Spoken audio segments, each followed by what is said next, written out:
आप बहुत गर्मी से परेशान हो, गर्मी से बहुत से लोग देखा होगा आपने, गर्मी में शाम को नहाते हैं, स्नान करते हैं और स्नान करने के बाद फिर उन्हें नींद आ जाती है ना। स्नान करने के बाद नींद आ जाती है, क्योंकि जहां व्याकुलता होगी, जहां गर्मी होगी, वहां नींद आने वाली नहीं है। और जहां थोड़ी भी मन को शीतलता मिलेगी, नींद दौड़ करके आएगी, है ना। ये प्रैक्टिकल आप करना। जो कितना भी डिप्रेशन का मरीज हो, अनिद्रा का मरीज हो, जिसे कहीं नींद नहीं आती हो, उसे कथा में ले आओ। उसे कोई इंजेक्शन नहीं, कोई टैबलेट नहीं, कोई गोली नहीं, कोई दवा नहीं। क्यों? संसार की आग की लपटें उस तक पहुंच नहीं पाती हैं। उसे थोड़ी शांति मिलती है, फिर कहता बहुत दिनों से सोया नहीं, आज बड़ा शांति मिल रही है, और शांति पाते मन सोना चाहता है। हैं? वो तो हम बहुत सारे उपाय करते हैं, जैसे तहे जगा के रखते हैं, नींद तो यहाँ भाग के आती है। हैं? क्यों? ये शीतलता प्रदान करती है साहब, ये ठंडक प्रदान करती है। एक और बात कहूं, हम छोटे छोटे से थे, एक बात याद आती है।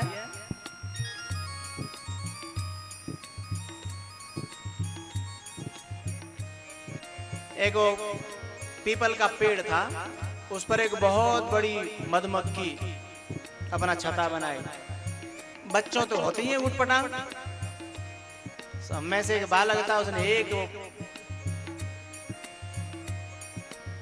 उठा के पत्थर और छेड़ दिया। अब साहब वो मधुमक्खी पीछे पड़ी। अब क्या करोगे? पास में एक तालाब था, पास में तालाब था। सब बालक दौड़ करके और उस तालाब में कूद पड़े। अब तालाब में जब तक डूबे रहोगे तब तक मक्खी कुछ नहीं बिगाड़ सकती साहब, और तालाब से निकलने का प्रयास करोगे तो ऊपर घूम रही है बेटा।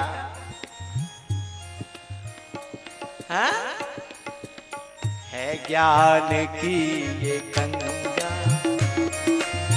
ऋषियों की अमर वाणी, है ज्ञान की ये गंगा, ऋषियों की अमर वाणी।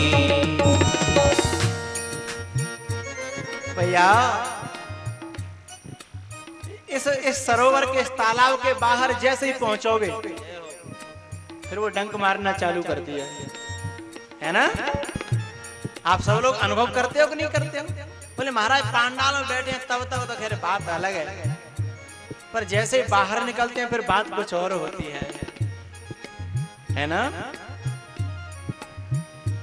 पांडाल में, इस सरोवर में, इस जल की जिम्मेदारी है कि यहाँ डूबे रहो तो मक्खी कुछ न बिगाड़ सकेगी। संसार की वासना, संसार की कामना मडराती भले ही रहे ऊपर, लेकिन डंक न मार सकेगी। लेकिन भैया सरोवर से बाहर जाओगे तो जिम्मेदारी तुम्हारी होगी, फिर सरोवर की कोई जिम्मेदारी नहीं। ज्ञान की ये गंगा,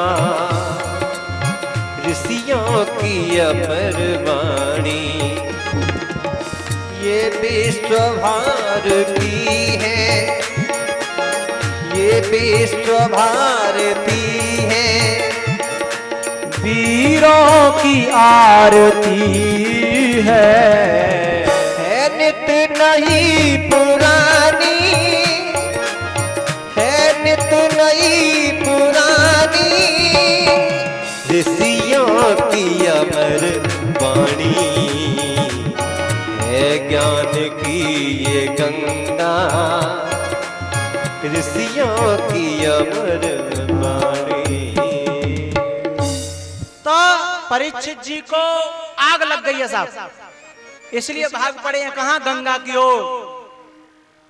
आग क्या लग गई? हम सब लोगों को जो आग लगी है वही परीक्षित जी को आग लगी है। संसार के ताने, संसार के बुरे बुरे शब्द, संसार की ये बुरी बुरी भाषाएं, अपने मन के अंदर की आग, काम, क्रोध, लोभ, मोह, वासना, तृष्णा, ईर्षा, राग, द्वेष, इसमें झुलस ही तो रहे हम। लेकिन दुविधा यह है कि हम आग को बुझाने के लिए आग की ही ओर भाग रहे हैं। आग को बुझाने के लिए आग की ओर भाग रहे हैं। परीक्षित जी आग को बुझाने के लिए गंगा की ओर भागे हैं।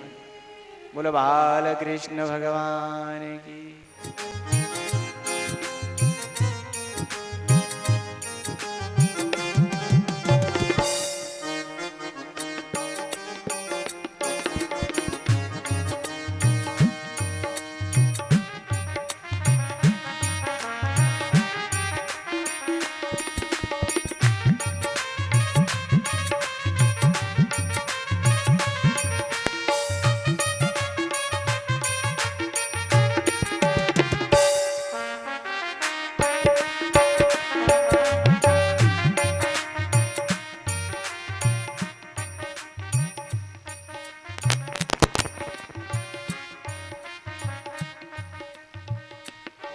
आपके श्री चरणों में उम्र कट जाए सारी, हर एक जन्मों में बनाना अपना पग प्रेम पुजारी। आपके श्री चरणों में उम्र कट जाए सारी, जहाँ जाऊं वहाँ पाऊं चरण की छाँव तुम्हारी। आपके श्री चरणों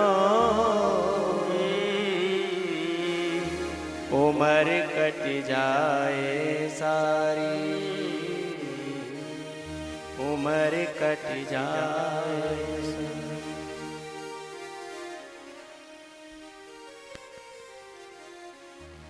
परीक्षित जी महाराज का यह दृढ़ संकल्प जब बना कि ना हम किसी के न कोई हमारा, परीक्षित से भी ज्यादा वैराग्य कभी कभी हम लोगों को होता है, परीक्षित से भी ज्यादा। लेकिन ये बात समझ में नहीं आती है कि ना हम किसी के न कोई हमारा, ये बात समझ में आ जाए तो वैराग्य सफल हो जाएगा। वैराग्य तो होता है, लेकिन बात क्या बनती है? बोले महाराज एक छोटी सी एक समस्या अटक गई है, बस ये पूरी हो जाए, बस फिर तो कोई टेंशन ही नहीं। वैसे मुझे घर में कोई लेना देना नहीं है, घर से कोई लगाव भी नहीं है, पर वो छोटा वाला नाती है ना, बस थोड़ी सी वहां। तो ये बात पूरी तरह समझ में नहीं आई भैया कि ना हम किसी के न कोई हमारा। इसलिए वैराग्य का पांव बंध गया और वैराग्य चाह करके भी उन जंजीरों को तोड़ न पाया। लेकिन परीक्षित जी ने ये बिल्कुल दृढ़ निश्चय कर लिया कि ना हम किसी के न कोई हमारा।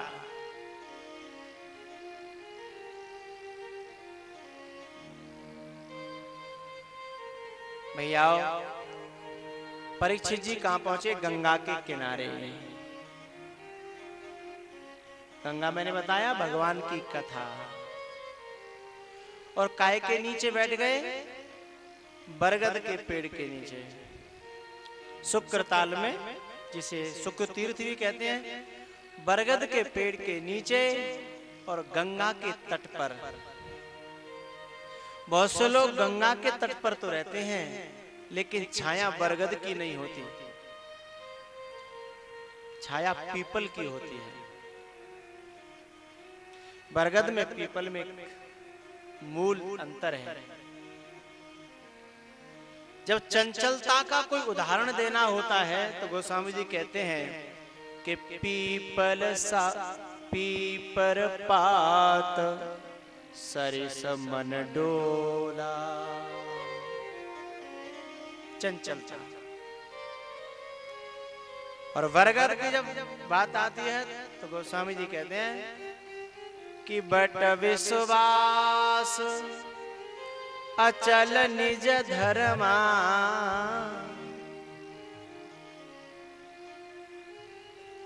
बट क्या है?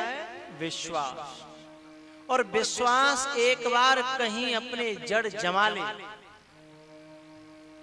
तो पता है एक में से अनेक हो जाता है साहब, एक में से अनेक हो जाता है।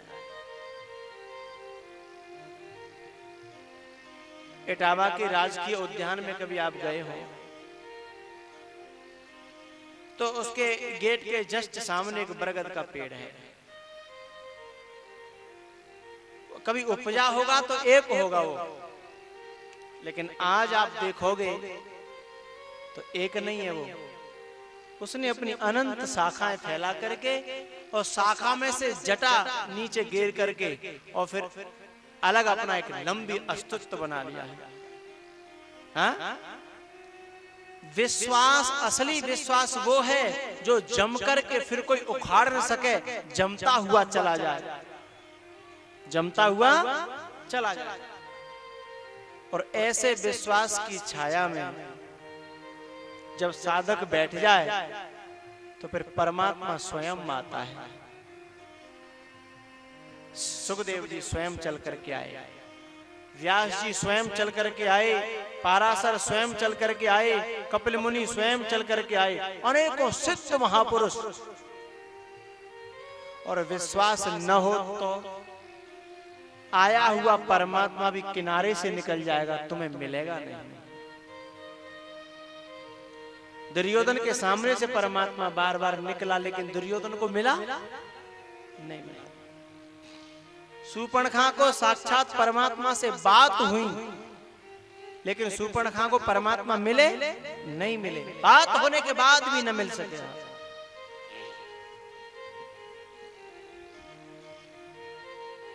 पता है जब आपको प्यास लगी हो तो आप चारों तरफ निगाह करते हुए जाते हैं, कहीं नल है क्या,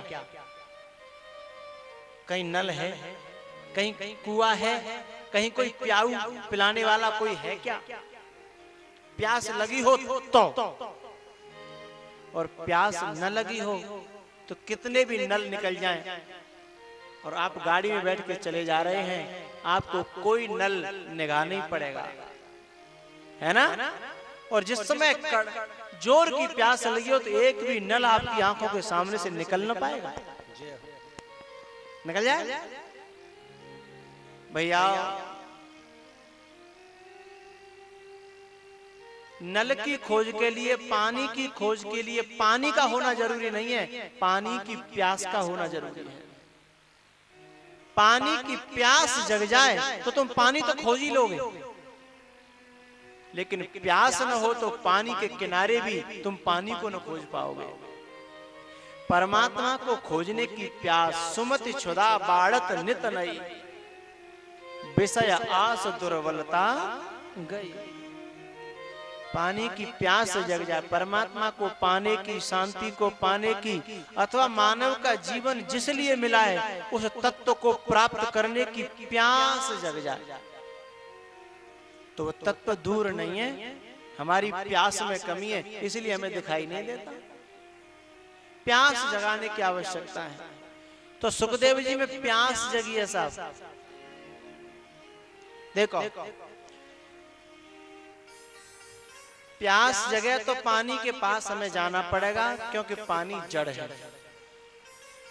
लेकिन तत्व को पाने की प्यास जगे, सदगुरु को पाने की प्यास जगे, परमात्मा को दर्शन की प्यास जगे, परमात्मा के दर्शन की प्यास यदि जगे तो हमें जाना नहीं पड़ेगा, हमें आना जाना खत्म करके स्थिर बैठना पड़ेगा। क्योंकि परमात्मा का जो अपने स्वरूप का कहो, अपने परमात्मा का कहो, ईश्वर का कहो, जो अस्तित्व है वो हर जगह है, लेकिन भान नहीं हो रहा। क्यों? पानी भरा है परात में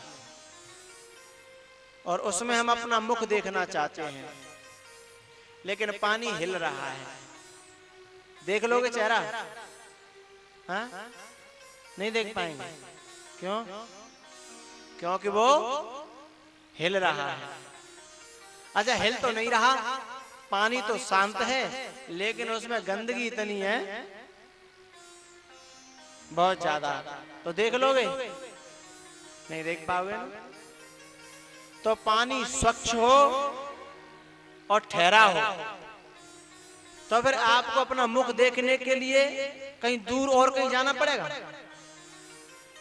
फिर कहीं जाने की आवश्यकता नहीं है। पर एक बात बताओ, पानी स्वच्छ है और स्त्री भी है और ये दोनों फूटी हुई हो तो फिर देख लो, नहीं देख पाओ। चश्मा लगा लेता हूं, चश्मा लगा ले। तो दूसरों के द्वारा लिए हुए उधार ज्ञान को चश्मा कहा जाता है, और अंदर से प्रकट हुई ज्योति को अपनी नजर और निगाह और आंख कहते हैं। तो हम कितने भी पुस्तकों को अध्ययन कर डालें, लेकिन मैं अध्ययन का निषेध नहीं कर रहा हूं, क्योंकि अध्ययन करते करते, अध्ययन किस लिए किया जाता पता है? जैसे कभी आपने समरसेबल लगवाई हो अथवा हैंडपंप अथवा ट्यूबवेल, तो बोरिंग करते हैं। तो बोरिंग में पानी निकालने से पहले आपको कुछ पानी डालना पड़ता है ना? लेकिन जब तक डालना है, जब तक उसमें से स्वयं का पानी आना चालू न हो जाए, तब तक तो बाहर का पानी डालना मजबूरी है, जरूरत है। लेकिन केवल उस पानी को डालते ही चले जाएं, डालते ही चले जाएं, तो स्रोत नहीं फूटेगा। उस पानी को डालने के बाद फिर अभ्यास करना है और बटन दबा के देखने का अब अंदर से पानी आना चालू हो रहा है कि नहीं हो रहा। अपना कुछ अनुभव हो रहा है कि नहीं हो रहा, कुछ भाव फूट रहे हैं कि नहीं फूट रहे, कुछ नया तत्व जानकारी आ रहा है कि नहीं आ रहा। पानी डालते नहीं रहना है, और पानी डालना भी है, डालना तो है लेकिन डालते ही नहीं रहना है। जब ज्ञान फूटे, अपना स्रोत फूटे, विवेक का, विचार का, भावों का, आराधना का, साधना का, तो फिर तुम्हें बाहर के किसी भी जल की आवश्यकता नहीं पड़ेगी, फिर गंगा फूट पड़ेगी। है ज्ञान की ये गंगा, और वो फिर अनेकों की प्यास बुझा देगी। है वो तो तृप्त हो ही जाएगा जब उसका स्रोत फूटेगा।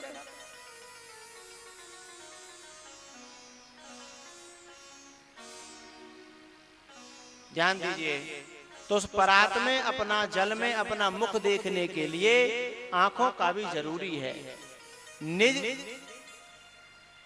का स्वरूप देखने के लिए अपने अंदर से फूटा हुआ स्रोत, नजर का, निगाह का, विवेक का जब तक ठीक न होगा, तब तक दूसरों के लिए हुए कितने भी चश्मे लगाएं फिर काम नहीं करेंगे। हाँ, अपनी निगाह सही हो तो औरों के चश्मा चार चांद लगाएंगे। हाँ? अपना स्रोत फूटा हुआ हो, अपनी निगाह यदि सही हो, अपनी आंखें सही हो, तो औरों के चश्मा लगाए जाए और ज्यादा अच्छा दिखे। लेकिन अपनी फूट जाए फिर दूसरों के एक नहीं तुम चार चश्मा लगा। बस चार से तो दिख जाना चाहिए, चार चश्मा 5 लगा लो।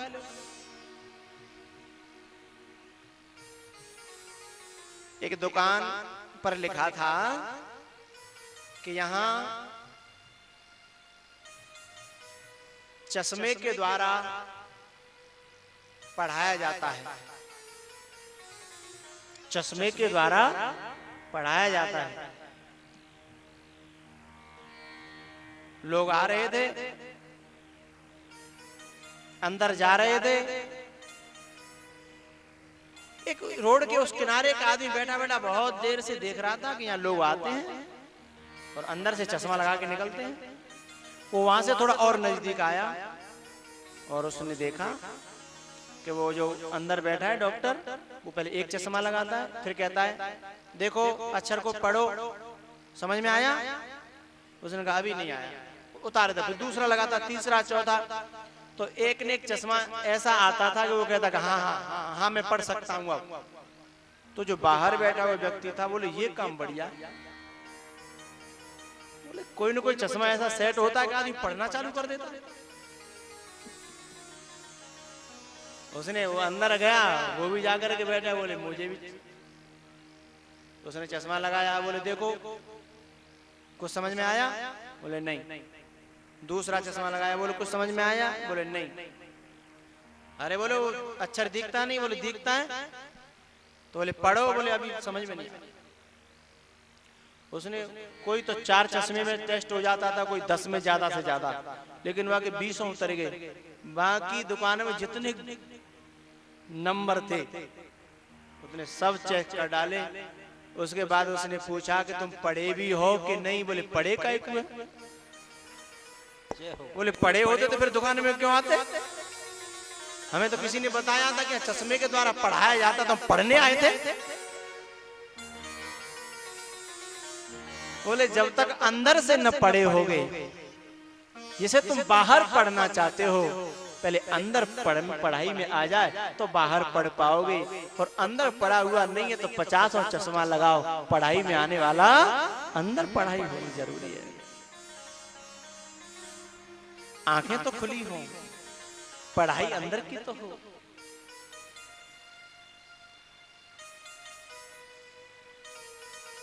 गोस्वामी जी ने तो बड़े शुद्ध शब्दों में कह दिया कि मुकुर मलिन और नयन विहीना, राम रूप देखहि किमि दीना। मुकुर मलिन, मुकुर माने दर्पण, गंदा है, और आंखें भी फूटी हुई हैं। अब चाहे कि अपना रूप देख लें उसमें, राम रूप निज रूप, तो कैसे दिखेगा? संभव नहीं है। तो पहले तो दर्पण साफ हो। दर्पण तो भैया अपना ही अंतःकरण है, मन बुद्धि चित्त अहंकार चतुष्टय मिलकर के ही अपना दर्पण है, जिसमें अपना आपा अपना रूप दिख सकता है। और नयन ज्ञान विराग नयन और गाएगा। तो विश्वास की छत्र छाया में और इस सत्संग के, इस धारा के, इस कथा के किनारे कोई बैठा हो तो भगवान को बुलाने नहीं जाना। प्यास जगी हो दर्शन की तो भगवान स्वयं आते हैं साहब। लेकिन भगवान को पहचानना बड़ा कठिन है। यहाँ पर भगवान संतों के रूप में आए हैं, सदगुरु के रूप में आए हैं, सुखदेव के रूप में आए हैं। सदगुरु भगवान ही तो है भैया। वंदं गुरु पद कंज कृपा सिंधु नर रूप हरि। नर रूप में कौन? कृपा सिंधु नर रूप हरि। वंदे बोधमयम नित्यम गुरुम शंकर रूपिण कृष्णम वंदे जगत गुरु।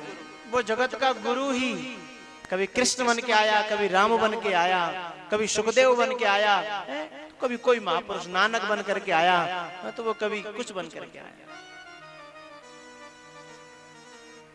कृपा सिंधु नर रूप हरि। ध्यान मूलम गुरु मूर्ति, पूजा मूलम गुरु पदम, मंत्र मूलम गुरु वाक्यम, मोक्ष मूलम गुरु कृपा। सुखदेव का रूप धारण करके, अच्छा बोले ऐसा रूप धारण करके क्यों आता है वो भगवान? सीधे भगवान के रूप में आ जाए तो दिक्कत क्या?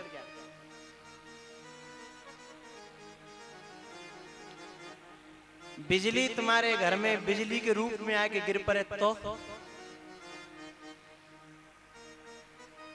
बिजली गिरती है ना ऊपर से बिजली कभी कभी। अच्छा उस बिजली में और तार में जो बिजली है बिल्कुल भी अंतर नहीं है, बिजली वही है, लेकिन वो डायरेक्ट गिर पड़े तो क्या होगा तुम सोच सकते हो। लेकिन जब वो किसी यंत्र के द्वारा लिमिट में ट्रांसफार्मर से फिर ट्रांसफार्मर में होती हुई फिर तुम्हारे घर के स्टेबलाइजर में फिर उसमें से बल्ब में कंट्रोल होते होते होते जब लिमिट में आती है तो उजाला होता है साहब। और यदि सीधी गिर पड़े तो ऐसा उजाला हो जाओगे, मेरे उजाला हो जाओ हमेशा सफा, है ना। परमात्मा सीधा आ जाए तो मामला गड़बड़ न हो जाए। इसलिए वो जिसे हम सहन कर सकें, हमारी आंखें जिसे सहन कर सकें, हमारे उपयोग में आ सके, जिसे हम समझ सकें और जो हमको समझ सके, है ना। ऐसा रूप धारण करके परमात्मा आता है, मानव का रूप धारण करके परमात्मा आता है गुरु के रूप में, जिसे हम समझ सकें, जो हमें